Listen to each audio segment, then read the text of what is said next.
ಎಲ್ಲರಿಗೂ ನಮಸ್ಕಾರ. Welcome back to my channel. ನಾನು ಶುಭ. ಇವತ್ತಿನ ದಿನ ನಾನು ಈ ಟೊಮೆಟೊ ಹಣ್ಣಿಂದ ನಾನು ಯಾವುದೇ ತೊಗರಿಬೇಳೆ ಏನು ಹಾಕ್ತೇನೆ ಕೂಡ ಒಂದು ದಿಢೀರಾಗಿ ಮಾಡುವಂತಹ ಒಂದು ರಸಮನ್ನು ಕೂಡ ಮಾಡಿಕೊಂಡಿದ್ದೆ. ತುಂಬಾ ಚೆನ್ನಾಗಿ ಬಂದಿತ್ತು. ಹಾಗೆಯೇ ನಾನು ಈ ಹೆಸರು ಕಾಳಿಂದ ಒಂದು ವಡೆಯನ್ನು ಮಾಡಿಕೊಂಡಿದ್ದೆ, ಮಸಾಲ ವಡೆನ. ಅದು ಕೂಡ ತುಂಬಾ ಚೆನ್ನಾಗಿತ್ತು. ಕಡಿಮೆ ಗ್ರಾಮ್ನಲ್ಲಿ ನನ್ನ ಗೋಲ್ಡ್ ನೆಕ್ಲೆಸ್ನ ಕಲೆಕ್ಷನ್ ಇವತ್ತು ನಿಮ್ಮೊಂದಿಗೆ ಶೇರ್ ಮಾಡ್ಕೊಳ್ತಾ ಇದ್ದೀನಿ. ಎಲ್ಲವನ್ನು ಕೂಡ ನಿಮ್ಮೊಂದಿಗೆ ಇವತ್ತು ಶೇರ್ ಮಾಡ್ತಾ ಇದ್ದೀನಿ. ಎಲ್ಲೂ ಕೂಡ ಸ್ಕಿಪ್ ಮಾಡ್ದೇನೆ ನನ್ನ ವಿಡಿಯೋನ ನೋಡಿ. ಇನ್ ಕೇಸ್ ನನ್ನ ವಿಡಿಯೋ ಏನಾದರೂ ಇಷ್ಟ ಆದರೆ ಪ್ಲೀಸ್ ಒಂದು ಲೈಕ್ ಮಾಡಿ, ಹಾಗೆಯೇ ನಿಮ್ಮ ಫ್ರೆಂಡ್ಸ್ ಆ್ಯಂಡ್ ಫ್ಯಾಮಿಲಿಗೆಲ್ಲ ಶೇರ್ ಮಾಡಿ ಅಂತ ಹೇಳ್ತಾ ಇವತ್ತಿನ ವಿಡಿಯೋವನ್ನು ಸ್ಟಾರ್ಟ್ ಮಾಡ್ತಾ ಇದ್ದೀನಿ. ಅದಕ್ಕೂ ಮುಂಚೆ ನಾನು ಈ ಟೊಮೆಟೊ ರಸಮ್ನ ಮಾಡ್ಕೊಳ್ಳೋದಕ್ಕೆ ನಾನು ಈ ಟೊಮೆಟೊ ಹಣ್ಣುಗಳನ್ನ ನಾನು ತಗೊಂಡಿದ್ದೀನಿ. ಇದನ್ನು ನಾನು ಯಾವುದೇ ರೀತಿಯಾಗಿ ಬೇಯಿಸ್ಕೊಳ್ತಾ ಇಲ್ಲ. ಹಾಗೆಯೇ ನಾನು ಮಿಕ್ಸಿ ಜಾರಿಗೆ ಈ ಥರ ಕಟ್ ಮಾಡಿಕೊಂಡು ಹಾಕ್ಕೊಳ್ತಾ ಇದ್ದೀನಿ. ಹೀಗೆ ಚಿಕ್ಕದಾಗಿ ಕಟ್ ಮಾಡಿಕೊಂಡು ಹಾಕ್ಕೊಳ್ತಾ ಇದ್ದೀನಿ. ತುಂಬ ಚಿಕ್ಕದಾಗಿ ಏನೋ ಕಟ್ ಮಾಡ್ಕೊಳ್ಬೇಕು ಅಂತಿಲ್ಲ. ನೋಡಿ, ಈ ರೀತಿಯಾಗಿ ಕಟ್ ಮಾಡ್ಕೊಂಡಿದ್ದೀನಿ ನಾನು. ಇದನ್ನು ನಾನು ಇವಾಗ ಮಿಕ್ಸಿ ಆಡಿಸ್ಕೊಳ್ತಾ ಇದ್ದೀನಿ. ಇದನ್ನು ನೈಸಾಗಿ, ತುಂಬ ನೈಸಾಗಿ ಆಡಿಸ್ಕೊಳ್ಬೇಕಾಗತ್ತೆ.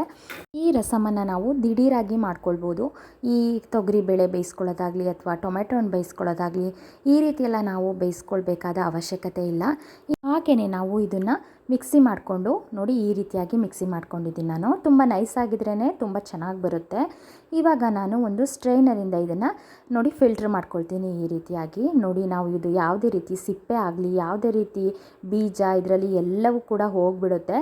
ಇದು ತುಂಬಾ ಚೆನ್ನಾಗೂ ಕೂಡ ಇರುತ್ತೆ. ತುಂಬ ತಿಳಿಯಾಗಿ ರಸಮ್ ತುಂಬ ಚೆನ್ನಾಗಿ, ತುಂಬ ಟೇಸ್ಟ್ ಕೂಡ ತುಂಬಾ ಚೆನ್ನಾಗಿರುತ್ತೆ ಇದು. ನೋಡಿ, ಒಂದು ಸಲ ಟ್ರೈ ಮಾಡಿ ನೋಡಿದ್ರೆ ಗೊತ್ತಾಗುತ್ತೆ. ನೋಡಿ, ಎಲ್ಲವೂ ಕೂಡ ಈ ರೀತಿಯಾಗಿ ನೋಡಿ ಇಷ್ಟು ನಮಗೆ ವೇಸ್ಟ್ ಸಿಗುತ್ತೆ. ಇದನ್ನು ನಾನು ತೆಗೆದು ಹಾಕ್ಬಿಡ್ತೀನಿ. ನೋಡಿ, ಇದರಲ್ಲಿ ಬೀಜ ಮತ್ತು ಇದ್ರ ಸಿಪ್ಪೆ ಎಲ್ಲ ಇರುತ್ತೆ ನೋಡಿ, ಅದೆಲ್ಲ ಹೋಗಿಬಿಡುತ್ತೆ ನಮಗೆ. ಎಷ್ಟೇ ಸಣ್ಣದಾಗಿ ಮಿಕ್ಸಿ ಮಾಡಿಕೊಂಡ್ರೂ ಕೂಡ ಇದು ಹಾಗೇ ಉಳಿದ್ಬಿಡುತ್ತೆ. ಇದನ್ನು ನಾನು ತೆಗೆದಾಕ್ತೀನಿ. ನೋಡಿ, ಇದರ ರಸ ಮಾತ್ರ ನಾನು ತಗೊಂಡಿದ್ದೀನಿ. ಇವಾಗ ಇದಕ್ಕೆ ನಾವು ಎಷ್ಟು ಬೇಕೋ ಅಷ್ಟು ನೀರನ್ನು ಹಾಕಿ ರೆಡಿ ಮಾಡ್ಕೊಳ್ಬೋದು ಇವಾಗನೂ ಕೂಡ. ಇಲ್ಲಾಂದರೆ ನಾವು ಸಾಂಬಾರು ಮಾಡುವಾಗನೂ ಕೂಡ ನಮಗೆ ಎಷ್ಟು ಬೇಕು ನೋಡಿಬಿಟ್ಟು ನೀರನ್ನು ಹಾಕ್ಕೊಳ್ಬೋದು. ನೋಡಿ, ನಾನಿವಾಗ ಒಂದು ಪಾತ್ರೆಯನ್ನು ತಗೊಂಡು ಅದಕ್ಕೆ ಸ್ವಲ್ಪ ಎಣ್ಣೆಯನ್ನು ಹಾಕ್ಕೊಳ್ತಾ ಇದ್ದೀನಿ. ಈ ಎಣ್ಣೆ ಎಲ್ಲ ಬಿಸಿಯಾದ ನಂತರ ನಾನು ಇದಕ್ಕೆ ಸ್ವಲ್ಪ ಸಾಸಿವೆಯನ್ನು ಹಾಕ್ಕೊಳ್ತಾ ಇದ್ದೀನಿ. ಈ ಸಾಸಿವೆ ಎಲ್ಲ ಸಿಡಿದಾದ ನಂತರ ನಾನು ಇದಕ್ಕೆ ಸ್ವಲ್ಪ ಹಿಂಗನ್ನು ಕೂಡ ಹಾಕ್ಕೊಳ್ತಾ ಇದ್ದೀನಿ. ಈ ಟೊಮೆಟೊ ರಸಮ್ ನಮಗೆ ಕಡಿಮೆ ಬೇಕು ಅಂತ ಹೇಳಿದ್ರೆ ನಾವು ಟೊಮೆಟೊ ಹಣ್ಣನ್ನು ಸ್ವಲ್ಪ ಕಡಿಮೆ ತಗೊಂಡ್ರೆ ಆಗುತ್ತೆ. ಇಲ್ಲಾಂದರೆ ತುಂಬ ತೆಳುವಾಗಿ ಬೇಡ, ಸ್ವಲ್ಪ ಗಟ್ಟಿಯಾಗಿ ಇರಲಿ ಅಂತ ಹೇಳಿದ್ರೆ ಸ್ವಲ್ಪ ಟೊಮೆಟೊ ಹಣ್ಣನ್ನು ಜಾಸ್ತಿ ಹಾಕಿದ್ರೆ ಗಟ್ಟಿಯಾಗಿ ಬರುತ್ತೆ. ನೋಡಿ, ನಾನು ಇವಾಗ ಇದಕ್ಕೆ ಹಾಕ್ಕೊಳ್ತಾ ಇದ್ದೀನಿ. ನಾನು ಇದಕ್ಕೆ ಇವಾಗಲೇ ಏನನ್ನು ಕೂಡ ಹಾಕ್ಕೊಳ್ತಾ ಇಲ್ಲ. ಯಾವುದೇ ರೀತಿ ಈರುಳ್ಳಿಯನ್ನು ಕೂಡ ನಾನು ಇದಕ್ಕೆ ಹಾಕ್ಕೊಳ್ತಾ ಇಲ್ಲ. ಆದ್ರೂ ಕೂಡ ತುಂಬಾ ಚೆನ್ನಾಗಿರುತ್ತೆ. ನೋಡಿ, ಇವಾಗ ಉಪ್ಪನ್ನು ಕೂಡ ಹಾಕ್ಕೊಳ್ತಾ ಇದ್ದೀನಿ.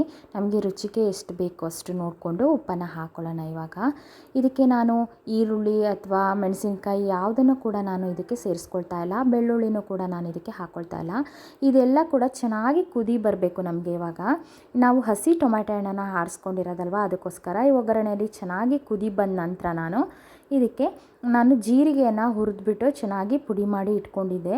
ಆ ಪುಡಿಯನ್ನು ನಾನು 3 ಟೇಬಲ್ ಸ್ಪೂನ್ ಆಗುವಷ್ಟು ಪುಡಿಯನ್ನು ಹಾಕ್ಕೊಳ್ತಾ ಇದ್ದೀನಿ. ಈ ಕಡಿಮೆ ಟೊಮೆಟೊ ಹಣ್ಣನ್ನು ತಗೊಂಡ್ರೆ ನಾವು ಕಡಿಮೆಯನ್ನು ಹಾಕ್ಕೊಡ್ಬೋದು. ನೋಡಿ, ಇವಾಗ ನಾನು ಕಾಳು ಮೆಣಸಿನ ಪುಡಿಯನ್ನು ಕೂಡ ಪುಡಿ ಮಾಡಿಕೊಂಡು ಇಟ್ಕೊಂಡಿದ್ದೆ. ಅದನ್ನು ಕೂಡ ನಾನು ಹಾಕ್ಕೊಳ್ತಾ ಇದ್ದೀನಿ. ನಮಗೆ ಖಾರ ಎಷ್ಟು ಬೇಕೋ ಅಷ್ಟನ್ನು ನೋಡಿ ಹಾಕ್ಕೊಳ್ಬೋದು. ನಾನು 2 ಟೇಬಲ್ ಸ್ಪೂನ್ ಆಗುವಷ್ಟು ಕಾಳು ಮೆಣಸಿನ ಪುಡಿಯನ್ನು ಹಾಕ್ಕೊಳ್ತಾ ಇದ್ದೀನಿ.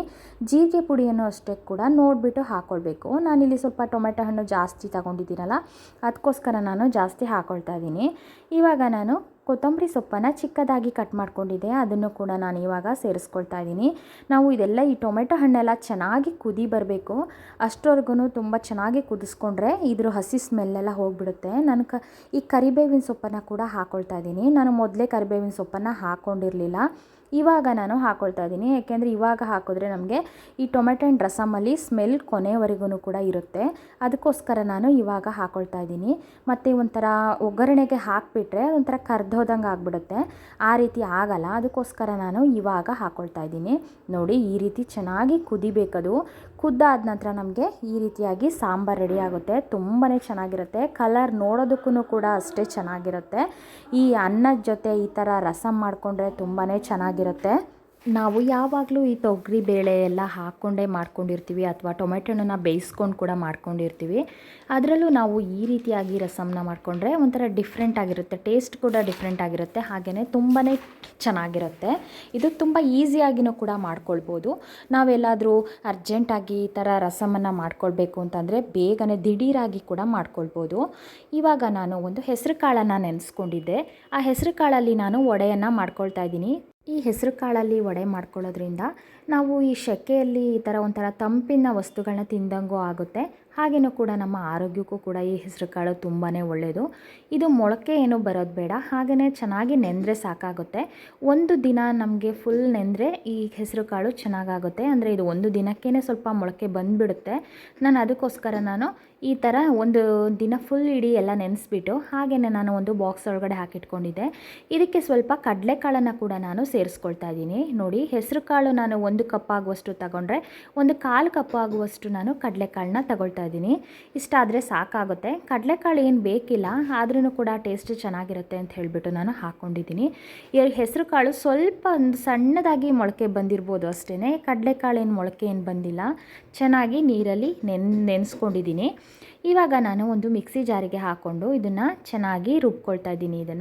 ಇದು ನೈಸ್ ಆದ್ರೂ ಕೂಡ ಏನೂ ತೊಂದರೆ ಆಗೋಲ್ಲ. ಹಾಗೆಯೇ ದಪ್ಪವಾಗಿ ನಾವು ಮಿಕ್ಸಿಯಲ್ಲಿ ಆಡಿಸ್ಕೊಳ್ಳುವಾಗ ಸ್ವಲ್ಪ ನೈಸಾಗಿ ಆಡಿಸ್ಕೊಂಡು ಆನಂತರ ನಾವು ಇನ್ನೊಂದು ಸರಿ ಆಡಿಸ್ಕೊಳ್ಳುವಾಗ ಸ್ವಲ್ಪ ದಪ್ಪವಾಗಿ ಆಡಿಸ್ಕೊಳ್ಬೇಕಾಗುತ್ತೆ. ಯಾಕೆಂದರೆ ನಾವು ಎಲ್ಲವನ್ನು ನೈಸಾಗಿ ಆಡಿಸ್ಕೊಂಡ್ರೆ ಅಷ್ಟೊಂದು ಚೆನ್ನಾಗಿರಲ್ಲ, ಮತ್ತು ಎಲ್ಲವನ್ನು ಕೂಡ ದಪ್ಪವಾಗಿ ಆಡಿಸ್ಕೊಂಡ್ರೆ ನಮಗೆ ಈ ರೀತಿ ವಡೆ ಎಲ್ಲ ತಟ್ಟಲಿಕ್ಕೆ ಅಷ್ಟೊಂದು ಚೆನ್ನಾಗಿ ಬರಲ್ಲ. ಅದಕ್ಕೋಸ್ಕರ ನಾನು ಒಂದು ಸರಿ ಆಡಿಸ್ಕೊಳ್ಳೋದನ್ನ ನೈಸಾಗಿ ಆಡಿಸ್ಕೊಂಡು ಇನ್ನೊಂದು ಸರಿ ಆಡಿಸ್ಕೊಳ್ಳೋದನ್ನ ನಾನು ಸ್ವಲ್ಪ ದಪ್ಪವಾಗಿ ಆಡಿಸ್ಕೊಂಡಿದ್ದೀನಿ. ನೋಡಿ, ಈ ರೀತಿಯಾಗಿ ಇರುತ್ತೆ. ಒಂದೊಂದು ಕಾಳು ಇದ್ರೂ ಕೂಡ ಏನೂ ತೊಂದರೆ ಇಲ್ಲ, ಅದು ಕೂಡ ಚೆನ್ನಾಗಿರುತ್ತೆ. ಇವಾಗ ನಾನು ಇದಕ್ಕೆ ಸ್ವಲ್ಪ ಕೊತ್ತಂಬರಿ ಸೊಪ್ಪು, ಹಸಿರು ಮೆಣಸಿನಕಾಯಿ ಮತ್ತು ಸಬ್ಸಿಗೆ ಸೊಪ್ಪು ಇವೆಲ್ಲವನ್ನು ಕೂಡ ರೆಡಿ ಮಾಡಿ ಇಟ್ಕೊಳ್ತಾ ಇದ್ದೀನಿ. ಇವಾಗ ಯಾವುದೇ ರೀತಿಯಾದಂತಹ ವಡೆಗಳಿಗೆ ಈ ಸಬ್ಸಿಗೆ ಸೊಪ್ಪು ಹಾಕಿದ್ರೆ ತುಂಬಾ ಚೆನ್ನಾಗಿರುತ್ತೆ. ಕಡಲೆಬೇಳೆ ವಡೆಗೂ ಕೂಡ ಈ ಸಬ್ಸಿಗೆ ಸೊಪ್ಪಾಗಲಿ ಕೊತ್ತಂಬರಿ ಸೊಪ್ಪಾಗಲಿ ಇವೆಲ್ಲವನ್ನು ಹಾಕಿದ್ರೆ ತುಂಬಾ ಚೆನ್ನಾಗಿರುತ್ತೆ. ಇವಾಗ ನಾನು ಹಸಿರು ಮೆಣಸಿಕಾಯನ್ನು ಕೂಡ ಹಾಕ್ಕೊಳ್ತಾ ಇದ್ದೀನಿ. ಒಂದು 7-8 ಆಗುವಷ್ಟು ಹಸಿರು ಮೆಣಸಿಕಾಯನ್ನು ಹಾಕ್ಕೊಳ್ತಾ ಇದ್ದೀನಿ. ನೋಡಿ, ಈ ಸಬ್ಸಿಗೆ ಸೊಪ್ಪನ್ನು ನಾನು ಈ ರೀತಿಯಾಗಿ ಕಟ್ ಮಾಡ್ಕೊಂಡಿದ್ದೆ. ಅಂದರೆ ತುಂಬ ಚಿಕ್ಕದಾಗಿ ಏನು ಕಟ್ ಮಾಡ್ಕೊಂಡಿಲ್ಲ, ಹೀಗೆ ಕಟ್ ಮಾಡ್ಕೊಂಡಿದ್ದೀನಿ. ನೋಡಿ, ಅದನ್ನು ಕೂಡ ನಾನು ಮಿಕ್ಸಿ ಜಾರಿಗೆ ಹಾಕ್ಕೊಳ್ತಾ ಇದ್ದೀನಿ. ಈ ಸಬ್ಸಿಗೆ ಸೊಪ್ಪು ಹಾಕಿದ ನಂತರ ನಾನು ಇದಕ್ಕೆ ಕೊತ್ತಂಬರಿ ಸೊಪ್ಪನ್ನು ಕೂಡ ಹಾಕ್ಕೊಳ್ತಾ ಇದ್ದೀನಿ. ಈ ಸಬ್ಬಸಿಗೆ ಸೊಪ್ಪನ್ನ ನಾನು ಹೇಗೆ ಕಟ್ ಮಾಡ್ಕೊಂಡಿದ್ನೋ ಅದೇ ರೀತಿಯಾಗಿ ನಾನು ಕೊತ್ತಂಬರಿ ಸೊಪ್ಪನ್ನು ಕೂಡ ಹಾಕ್ಕೊಳ್ತಾ ಇದ್ದೀನಿ. ಇದಕ್ಕೆ ಸ್ವಲ್ಪ ನಾನು ಬೆಳ್ಳುಳ್ಳಿಯನ್ನು ಹಾಕ್ಕೊಳ್ತಾ ಇದ್ದೀನಿ. ನಾನು ಒಂದು ಇಡೀ ಬೆಳ್ಳುಳ್ಳಿಯನ್ನು ನಾನು ಅದನ್ನು ಬಿಡಿಸ್ಕೊಂಡು ಆ ಸಿಪ್ಪೆ ಎಲ್ಲ ಬಿಡಿಸ್ಕೊಂಡು ನಾನು ಹಾಕ್ಕೊಳ್ತಾ ಇದ್ದೀನಿ. ಇದಕ್ಕೆ ನಾನು ಸ್ವಲ್ಪ ಶುಂಠಿ ಪುಡಿಯನ್ನು ಹಾಕ್ಕೊಳ್ತಾ ಇದ್ದೀನಿ. ಹಸಿ ಶುಂಠಿ ಇದ್ದರೆ ಕೂಡ ಹಾಕ್ಕೊಳ್ಬೋದು. ನಾನು ಈ ಶುಂಠಿಯನ್ನು ಚೆನ್ನಾಗಿ ತೊಳೆದ್ಬಿಟ್ಟು ಒಣಗಿಸ್ಕೊಂಡು ಅದನ್ನು ಪುಡಿ ಮಾಡಿ ಇಟ್ಕೊಂಡಿದ್ದೆ, ಅದನ್ನು ಕೂಡ ಹಾಕ್ತಾ ಇದ್ದೀನಿ. ನೋಡಿ, ಇವಾಗ ಎಲ್ಲವನ್ನು ನಾವು ಮಿಕ್ಸಿ ಮಾಡ್ಕೊಳ್ಳೋಣ. ಇದಕ್ಕೆ ಯಾವುದೇ ರೀತಿಯ ನೀರನ್ನು ಕೂಡ ನಾವು ಹಾಕ್ಕೊಳ್ಬಾರ್ದು, ಹಾಗೆಯೇ ಆಡಿಸ್ಕೊಳ್ಬೇಕು.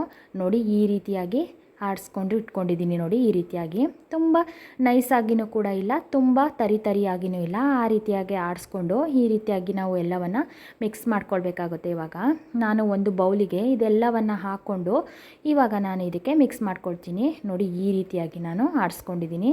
ಇದು ಮಾಡೋದೆಲ್ಲ ಈ ಕಡಲೆಬೇಳೆ ವಡೆನ ಹೇಗೆ ಮಾಡ್ತೀವೋ ಅದೇ ರೀತಿಯಾಗಿ ಮಾಡ್ಬೋದು, ಆದರೆ ಟೇಸ್ಟ್ ಮಾತ್ರ ತುಂಬಾ ಚೆನ್ನಾಗಿರುತ್ತೆ. ಇವಾಗ ನಾವು ಇದಕ್ಕೆ ರುಚಿಗೆ ತಕ್ಕಷ್ಟು ಉಪ್ಪನ್ನು ನೋಡಿಕೊಂಡು ಹಾಕ್ಕೊಳ್ಳೋಣ. ಇದಕ್ಕೆ ಸ್ವಲ್ಪ ಉಪ್ಪು ಜಾಸ್ತಿ ಆದ್ರೂ ಕೂಡ ಅಷ್ಟೊಂದು ಚೆನ್ನಾಗಿರಲ್ಲ.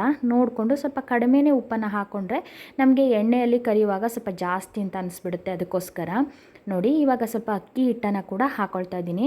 ನಾನು ಇದಕ್ಕೆ ಒಂದು 2 ಟೇಬಲ್ ಸ್ಪೂನ್ ಆಗುವಷ್ಟು ಅಕ್ಕಿ ಹಿಟ್ಟನ್ನು ಹಾಕ್ಕೊಳ್ತಾ ಇದ್ದೀನಿ. ಇದಕ್ಕೆ ಅಕ್ಕಿ ಹಿಟ್ಟನ್ನು ಹಾಕ್ಕೊಂಡ್ರೆ ತುಂಬಾ ಚೆನ್ನಾಗಿ ಬರುತ್ತೆ. ಈ ವಡೆಗೆ ಒಂಥರ ಕ್ರಿಸ್ಪಿಯಾಗಿ ತುಂಬಾ ಚೆನ್ನಾಗಿರುತ್ತೆ ಈ ಅಕ್ಕಿ ಹಿಟ್ಟನ್ನು ಹಾಕ್ಕೊಂಡ್ರೆ. ಇವಾಗ ನಾನು ಚೆನ್ನಾಗಿ ಮಿಕ್ಸ್ ಮಾಡ್ಕೊಳ್ಳೋಣ. ಇವಾಗ ನೋಡಿ, ಈ ಅಕ್ಕಿ ಹಿಟ್ಟು ಹಾಕಿದ ನಂತರ ಎಲ್ಲವನ್ನು ಕೂಡ ಸೇರಿಸ್ಕೊಂಡು ಚೆನ್ನಾಗಿ ಈ ರೀತಿಯಾಗಿ ಮಿಕ್ಸ್ ಮಾಡ್ಕೊಳ್ಬೇಕು. ನೋಡಿ, ಈ ಥರ ಈ ಕಡಲೆಬೇಳೆ ವಡೆ ಮಾಡುವಾಗ ನಮಗೆ ತಟ್ಟಲಿಕ್ಕೆ ಹೇಗೆ ಬರುತ್ತೋ ಅದೇ ರೀತಿಯಾಗಿ ಚೆನ್ನಾಗಿ ಬರುತ್ತೆ. ನೋಡಿ, ಈ ರೀತಿಯಾಗಿ ನಾನು ಮಾಡ್ಕೊಂಡು ಇಟ್ಕೊಂಡಿದ್ದೀನಿ. ಇವಾಗ ನಾನು ಒಂದು ಪಾತ್ರೆಗೆ ಎಣ್ಣೆಯನ್ನು ಕಾಯೋದಕ್ಕೆ ಇಟ್ಕೊಳ್ತೀನಿ.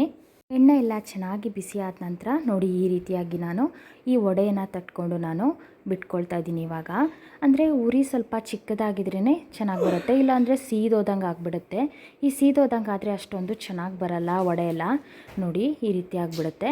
ಇದು ಸ್ವಲ್ಪ ಹೆಸರು ಕಾಳು ಆದ್ದರಿಂದ ಒಂಥರ ಬೇಗ ಕಪ್ಪು ಕಲರ್ ಬಂದುಬಿಡುತ್ತೆ. ಅದಕ್ಕೋಸ್ಕರ ನಾವು ನೋಡಿಕೊಂಡು ನಿಧಾನವಾಗಿ ಹೀಗೆ ಒಂದೊಂದನ್ನೇ ಮಡ್ಚ್ಕೊಳ್ಬೇಕು. ನೋಡಿ ಒಂದು ಕೂಡ ಕಟ್ಟಾಗಲ್ಲ, ಅಷ್ಟು ಚೆನ್ನಾಗಿ ಬರುತ್ತೆ, ತುಂಬಾ ಚೆನ್ನಾಗಿರುತ್ತೆ.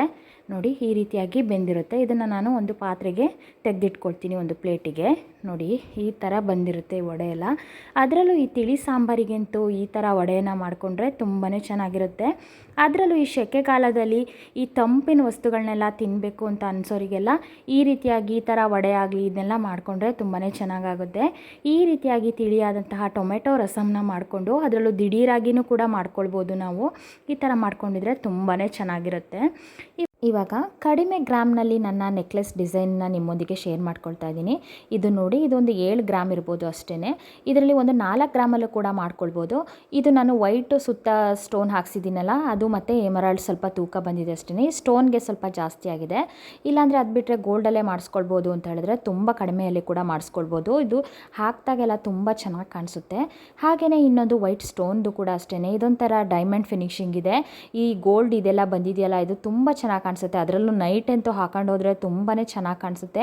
ಒಂಥರ ಡೈಮಂಡ್ ನೆಕ್ಲೆಸ್ ಥರನೇ ಕಾಣಿಸ್ಬಿಡುತ್ತೆ, ಅಷ್ಟು ಚೆನ್ನಾಗಿದೆ. ಇದು ಒಂದು 12 ಗ್ರಾಮಲ್ಲಿ ಆಗಿರುವಂಥದ್ದು. ನೋಡಿ ಇದು ಕೂಡ ಈ ಪೆಂಡೆಂಟು ಅಷ್ಟೇ, ತುಂಬ ದೊಡ್ಡದಾಗೂ ಕೂಡ ಕಾಣಿಸುತ್ತೆ. ಲೈಟ್ ವೆಯ್ಟ್ ಆಗಿದ್ರೂ ಕೂಡ ತುಂಬ ಚೆನ್ನಾಗಿ ಕಾಣಿಸುತ್ತೆ. ನೋಡಿ ಲೈಟ್ ವೆಯ್ಟ್ ಆಗಿ ಎಲ್ಲ ಮಾಡಿಸ್ಕೊಳ್ಳೋರಿಗಂತೂ ಈ ಥರ ಡಿಸೈನ್ ಎಲ್ಲ ತುಂಬಾ ಇಷ್ಟ ಆಗುತ್ತೆ ಅಂತಲೇ ಹೇಳ್ಬೋದು. ಇವತ್ತಿನ ವಿಡಿಯೋ ಇದಾಗಿತ್ತು. ಎಲ್ರಿಗೂ ನನ್ನ ವಿಡಿಯೋ ಇಷ್ಟ ಆದರೆ, ಸ್ವಲ್ಪನಾದರೂ ಯೂಸ್ಫುಲ್ ಅಂತ ಅನಿಸಿದ್ರೆ ಪ್ಲೀಸ್ ಒಂದು ಲೈಕ್ ಮಾಡಿ. ಹಾಗೆಯೇ ನಿಮ್ಮ ಫ್ರೆಂಡ್ಸ್ ಆ್ಯಂಡ್ ಫ್ಯಾಮಿಲಿಗೆಲ್ಲ ಶೇರ್ ಮಾಡಿ ಅಂತ ಹೇಳ್ತಾ ಇವತ್ತಿನ ವಿಡಿಯೋವನ್ನು ಎಂಡ್ ಮಾಡ್ತಾ ಇದ್ದೀನಿ. ಮುಂದಿನ ವಿಡಿಯೋದಲ್ಲಿ ಮತ್ತೆ ಸಿಗೋಣ. Thank you.